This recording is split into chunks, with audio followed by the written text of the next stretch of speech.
Hi, my name is Natasha Wright, and you are tuned in to Event Gems, where I will discuss all things event related and take a deep dive into creating concepts, marketing, and execution for your next biz event. My goal is to bring you industry experts who can help you properly monetize and effectively strategize so that you can make your business shine. Hey everyone, welcome to another episode of Event Gems. My name is Natasha Wright, Chief Experience Officer at the Diamond Butterfly, and today I am joined by my featured guest, Audria Richmond. Audria Richmond is a marketing and launch strategist, and she's basically someone you go to when you're ready to scale your business and make more money. So please welcome Audria Richmond. Audria, thank you so much for being here with us today. Thank you. Thank you. Thank you so much for having me. Absolutely. So Audria, tell us a little bit about your background and how it is that you got started with UnCloned Marketing. So UnCloned Marketing pretty much came about, let me go back, right? So prior to getting into marketing, I was a professional photographer and graphic designer. And I was doing that for quite some time and I did okay. But it seemed like every business I would start, it would always fail. Like I'll get a little business and then I'll be like, okay, well, that business must not be a good business. Let me get into another business. So I would start a business, end a business, start a business, end a business. And I was like, I'm a pretty creative person. It can't be these businesses. Like, what is the common denominator and why things aren't working? So like most entrepreneurs, we start a business and we want our immediate friends and family to support us. And I noticed that was my trend. So every time I start a business, I'll tell my friends and family. And when the sales will stop, I would think it was a bad business, not knowing that I needed to expand and diversify my marketing. And so I decided to really get into marketing because I was like, that's why my businesses are failing. These weren't bad ideas. I just wasn't reaching enough people. And so I decided to really get into marketing and double down and learn and really understand it. And the first year that I learned marketing, I made over 6 figures. And I was like, okay, like how go from making $20,000-$30,000 a year to over 6 figures? And it was because I really took the time to understand marketing. And then once I understood it, I said, okay, I want to teach everybody. I want to teach everybody marketing. I want no more small business owners to feel like their idea is trash when it's all it is just marketing. You're not reaching and getting in front of enough people. So basically what you're saying then is the common denominator for making a business successful is your marketing strategy and your marketing plan, right? And so that's what you teach business owners how to do, is to how to market their business and how to launch their business in order for them to scale. And so I wanted to get into talking a little bit more about that marketing process or marketing strategy, more specifically as it relates to events. So can you walk us through what that process would be for someone who they are a business owner, and so one part of their marketing strategy is to produce events, right? And to get more brand awareness and to bring more customers into their businesses. So can you walk us through what that process, that marketing process would be like for someone who wanted to use events as a marketing strategy? Yes. So with marketing, it does, well, a lot of times people always think that marketing is different for their industry, and it's not. Marketing is the same across the board. So because we're talking about events is all about getting butts in seats, right? So how many people can we get to the event? There are so many factors that go into consideration before you even need to develop a marketing plan. So is this event going to be free? Is it going to be paid? Is it going to be online? Is it going to be offline? Is the venue or do we need to pay for the venue? What needs to be paid up front to secure the date? Once we secure the date, what other vendors do we need, right? So all of those things have to be considered before you even think about the marketing. Then once you decide on who you want to be at your event, who you want to come to your event, then you need to think about, well, where are these people hanging out at? Who can I collaborate with, partner with, so on and so forth. The traditional channels of marketing, people normally do PR, they normally do radio ads, things like that if it's a local event. If it's an event where you want people to come in from all over the world, you definitely going to have to ramp up your advertising because you need to be able to, people need to know in other cities that you are coming, right? That's where your TV ads and your Facebook ads and your Instagram ads and all of those things come into play. Another underutilized strategy that I don't see a lot of events people doing is creating content. Just going live and creating live stream content or creating pre-content to get people excited about the event. creating tools and resources for their guests. Most event people just create an event, throw the tickets out and be like, come and holler at me. And I'm like, that is not how it works. Right. That makes sense. I feel like if you want to properly market your event, you obviously need way more time. I see a lot of people wait to the last minute to start marketing to sell tickets. And let's just say you have an annual event. At that event, you need to be selling tickets for the next year, especially if you know you're going to be doing it. Exactly. So there's a lot of different tactics and strategies that you can do. But for the most part, I don't see a lot of people mastering advertising, and I don't see a lot of people mastering content creation. Okay. And then, so I know for a lot of people who might be event producers, you might go on Facebook and you say, okay, well, I'm going to boost this post, right? Do you recommend they boost the post, or what are some things that they should be doing when they're advertising online? Don't hit that blue button. Okay. Stay away from the blue button. Don't hit the blue button. Unless you have the perfect audience and you know for a fact that they buy and so on and so forth. Now, I will say this: the blue button has gotten better. Okay, it has advanced over time. But for the most part, you definitely want to go into the Facebook Ad Manager, because you have so many more options. You can pick zip codes. If you know that your event is going to be in a certain area, you can say, hey, I want to target 20, 30 miles outside of the zip code to find people who can come to my event.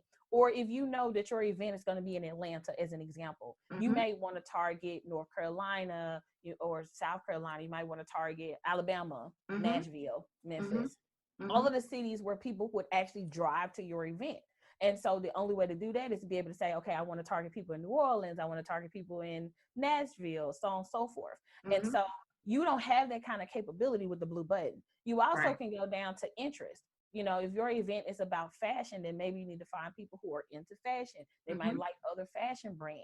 Or if you're trying to get a more mature audience, you can say, hey, Facebook, only show my ads to people who are 30 plus or 40 plus or 50 plus, however you want to do it based on your event. So you have way more targeting options and features than you would have if you just utilize this blue button. Right. Okay, that's great. And then the other thing, when you're talking about event producers actually creating content beforehand, so then are you saying then that content should also be used when you're doing your online marketing as well? Okay. Absolutely. Okay. Absolutely. All right. So that's one great. of the things that I seen Essence Festival do one year that I thought was cool.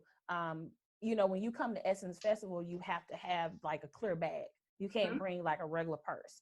And they literally had like a resource guide, like, hey, things you need to know before attending Essence Festival. So if I had never been, this would be great for me. And if I've been coming and I needed to know and refresh myself, it was a great resource. So things that would amplify and be better for the attendee. Because a lot of the times that it's this assumption that people should know that. Never assume that people know stuff. Just be a resource. And when you be a resource, people will definitely appreciate that more. Yeah. And I think that that's great. And especially maybe even on the event registration page, you could put up an FAQ, and so that people know like what are things that they can expect, or what is not allowed, or what is allowed, right? And just provide them with that additional information. But I just wanted to touch on one last thing around creating content before the event or pre-event content.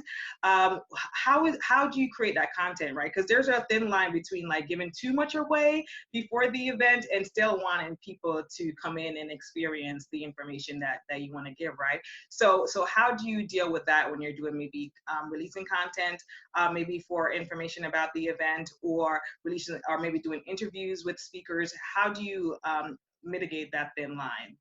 I think the best thing to do is, I feel like if you are afraid of doing that, then what are you going to be really talking about at the event? You know what I mean? So you should be able to pull out a very small piece. Let's say you got a keynote. You might want to talk about one talking point and then leave the rest of the talking points for the actual event. Or let's say you might give a beginner version for your pre-content and just say, we're going to go deeper at the event.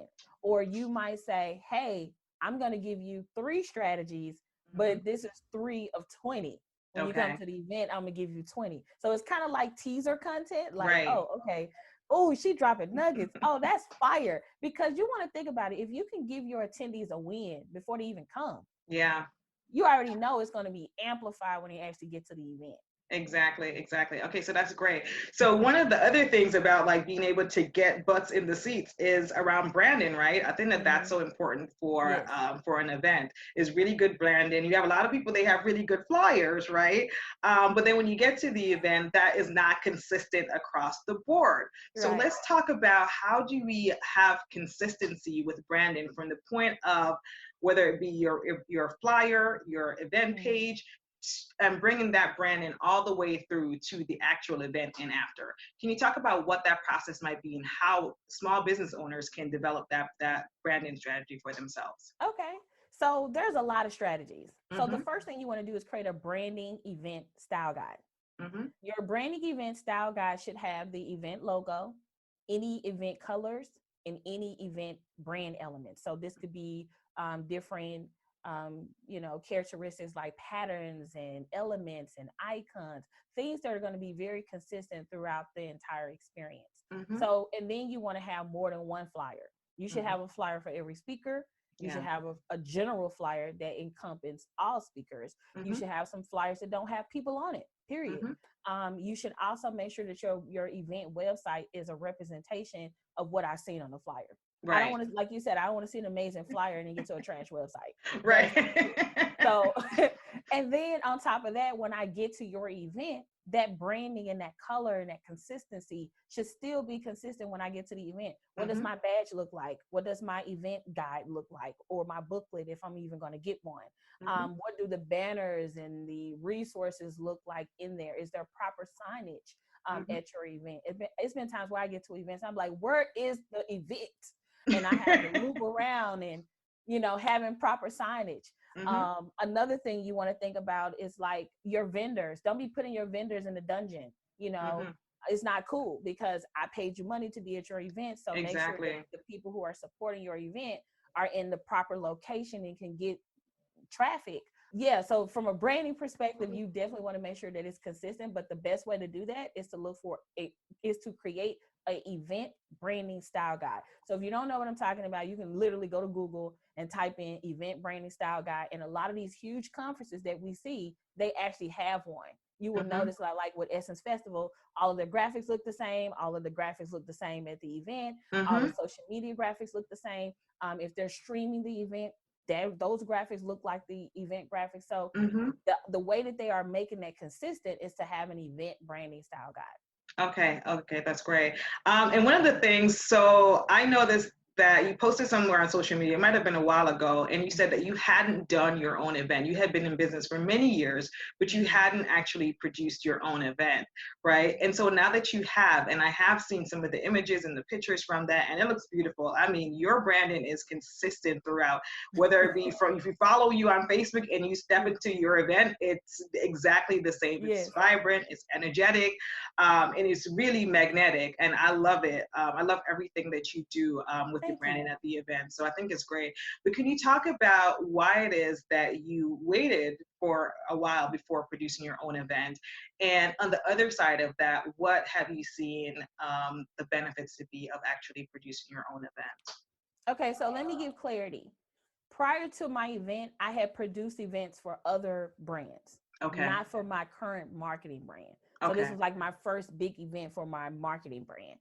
Most of my other events were for my magazine, photography events, stuff like that. So I had event producing experience. I just hadn't created one for my marketing brand. Gotcha. So the reason I waited to do one for my marketing brand is because I attend a lot of events. And I wanted to make sure that I did things right. And I'm one of those people where if I can't do it right, I'm not doing it at all. Yes. I'm not one of those people who think that like, oh, well, it'll be all right. Because my thought process was, this is the first version of what people will see. I have to set the tone from this event going forward. So if I announce that I'm doing another event or another retreat, I've already set the expectations. So I knew that the colors had to be on point. I knew that I needed the right vendors. I knew that I needed to capture it by having photography and decor. And I was cool with spending all the money that was required and produce this event. And I knew that I was going to leverage the event. And I knew that that event was also going to be a form of content for social media. So I Mm-hmm. was thinking of everything. I was thinking about future event. I was thinking about social media content, and I was thinking about setting the stage going forward for future attendees. And then I was also thinking about the experience that I wanted my actual attendees to have. Mm-hmm. And so as a person who has attended previous events, I wanted to make sure that I created what I hadn't seen before. Mm-hmm. And I wanted to make sure that I paid attention to details that had been left out for me as an attendee, because I have attended other retreats and things like that, and I didn't get anything, and I showed up and I wasn't greeted, and the food was nasty, and nobody asked me what I wanted to eat, and I was just like, I'm not going to create that experience for my people. And so I waited so I could have the money to do it right the first time. Mm-hmm. Okay, I love that. I love that. And I think that a lot of times when we're producing an event, we don't think about how that works in tandem with social media, right? And how that's amplified on social media. So can you talk about how your strategy with using the live event to work in tandem with social media? How do you create content for social media afterwards with the live event? So you can do recaps. You can obviously have people talk about their experience. You can use quotes from what speakers said. You actually could probably make another 3 to 6 months of content from your event just by capturing quotes, taking snippets of the speakers, especially if you have an event coming that next year. You can use that to actually pre-sale tickets for the following year. What else did I do? I showed pictures of the details.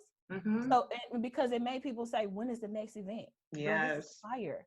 Like, right? Getting people excited. And it also set the tone for how you get down. You're like, hey, you come over here. That's what we doing. It's UnCloned over here. Exactly.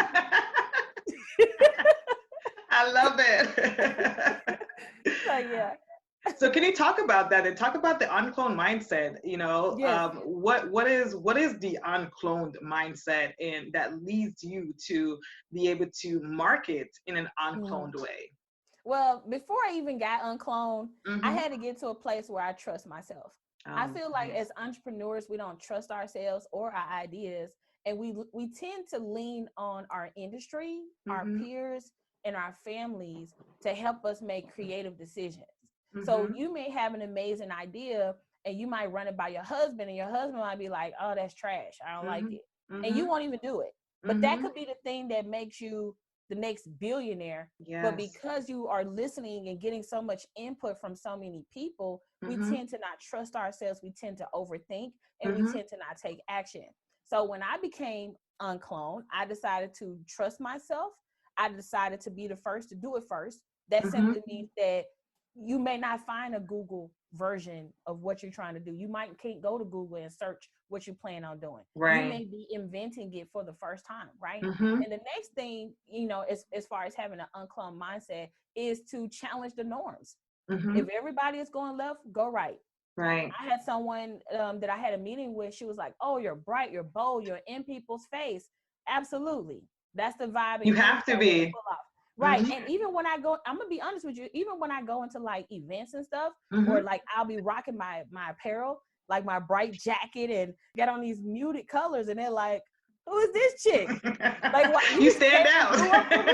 Right. And it takes a person to trust themselves, to be confident in who they are, to be able to do those things. I'm not saying go get the brightest colors in the spectrum and you're going to be UnCloned. What I'm saying is trust yourself, believe the ideas that you have, go forth, even if you don't see any previous version of that. Right. I think that's good. And I love what you said about, trusting yourself and being bold, because I really do feel like as an entrepreneur, there is a lot of times where you second guess yourself and you wonder if what you're doing is right. You wonder if you're ever going to get to that next level, right? You've been at a place for so long, you're surviving, right? And you're like, how can I scale? How can I grow? How can I really get to that next place? But what you're saying is you have to trust yourself and also think about innovative ways that you can approach the industry that you're in, and maybe even look in different industries for what they're doing. How can you incorporate that as well?